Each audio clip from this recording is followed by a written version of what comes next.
Le flash d'information locale, présenté par Laura Sahin. Bonjour à tous et bienvenue dans votre flash d'information sur Radio JM. Nous sommes le mercredi 6 mars et voici les titres de votre édition. Vous avez peut-être constaté une panne mondiale des plateformes Facebook, Instagram, le réseau social X et Messenger hier en milieu d'après-midi. Cette panne est intervenue pendant le Super Tuesday, date cruciale du calendrier des primaires américaines, où les électeurs des 15 États choisissent leurs candidats pour la présidentielle. Tout est rentré dans l'ordre avant 18h dans tous les pays du monde. C'est aujourd'hui la journée mondiale du lymphodème. Cette infection reste encore méconnue de la plupart des Français. Écoutez le témoignage de Maryvonne Chardon, présidente nationale et créatrice de l'association Mieux Vivre le Lymphodème. Écoutez surtout ses recommandations au micro de Magali Barthès. Surveiller et désinfecter toute plaie. Soigner toute infection, même loin du membre atteint. Avoir une hygiène irréprochable pour éviter les mycoses, hydrater sa peau un maximum, prévenir les coups de soleil, les piqûres d'insectes, de plantes, d'animaux, se protéger par des anti-moustiques, des chapeaux, des vêtements, surveiller le membre atteint s'il devient rouge, chaud, douloureux et qu'il augmente, cela signe une dermo-hypodermite, c'est-à-dire une infection du système lymphatique.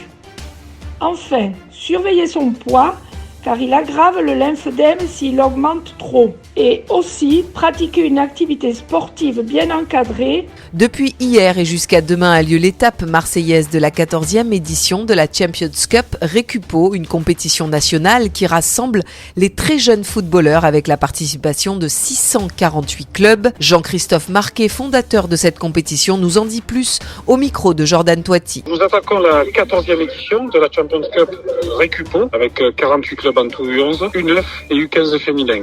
C'est un événement qui se déroule dans toute la France et les finales se réalisent à l'Alliance Riviera de Nice. Cet événement a pour but de développer le football amateur. Elle a été créée à Marseille en 2010 et la particularité c'est que cette année on a 6 clubs pro en finale U11 qui sont le Paris Saint-Germain, Lens, Rennes, Metz, Bordeaux et l'OGC Nice. J'ai eu la chance de jouer à l'Olympique de Marseille, ça m'a procuré beaucoup d'émotions, donc j'ai voulu transmettre tout ce que le football a pu m'apporter. Et maintenant, je suis accompagné par d'autres anciens pros qui viennent avec moi pour transmettre aussi leur expérience et donner à ces gamins beaucoup d'outils pour la suite, pour le football et surtout pour la vie.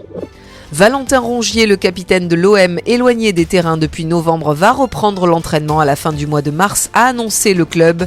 Il assistera depuis les tribunes au match qui opposera son équipe à Villarreal ce jeudi à 21h au Vélodrome. Le club qui a annoncé hier qu'il souhaitait inviter plusieurs centaines d'enfants pour occuper une partie du virage nord du stade, sanctionné d'un huis clos en Ligue Europa.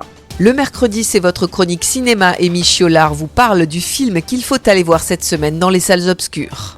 Radio JM vous fait passer la semaine en musique avec Boléro de Anne Fontaine. Dans ce biopic consacré au compositeur français Maurice Ravel, Raphaël Personnaz incarne avec talent l'artiste derrière le célèbre Boléro, chef-d'œuvre universel de la musique classique. En 1928, alors que Paris vit au rythme des années folles, la danseuse Ida Rubinstein commande à Maurice Ravel la musique de son prochain ballet. Tétanisé et en panne d'inspiration, le compositeur feuillette les pages de sa vie, les échecs de ses débuts, la fracture de la Grande Guerre, mais aussi l'amour impossible qu'il éprouve pour sa muse, Misiacer. Ravel va alors plonger au plus profond de lui-même pour créer son œuvre universelle, le boléro. Tous les bruits deviennent musique.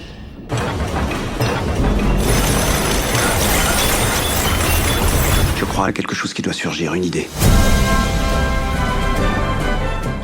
La météo aujourd'hui est de 10 degrés ce matin et 14 degrés cet après-midi sur notre belle cité phocéenne. Je vous donne rendez-vous avec l'invité de la rédaction à 13h. Aujourd'hui, je reçois Eliane Zayan qui viendra nous parler de la 29e édition du Festifam ce vendredi 8 mars à 20h à Auriol. À tout à l'heure à 13h sur le 90.5. Et puis tout de suite après ce journal, c'est l'Instant Mag de Magali Barthès. Le Conseil régional de l'Ordre des experts comptables Provence-Alpes-Côte d'Azur présentait hier à la presse les dernières analyses du baromètre TPE-PME du 4e trimestre 2023, ainsi que les opportunités à saisir en 2024. À cette occasion, Nicolas Ferrand, président de l'Ordre, a répondu aux questions de Magali Barthès. À tout de suite sur Radio JM. Vous venez d'écouter le flash d'information locale, présenté par Laura Sahin.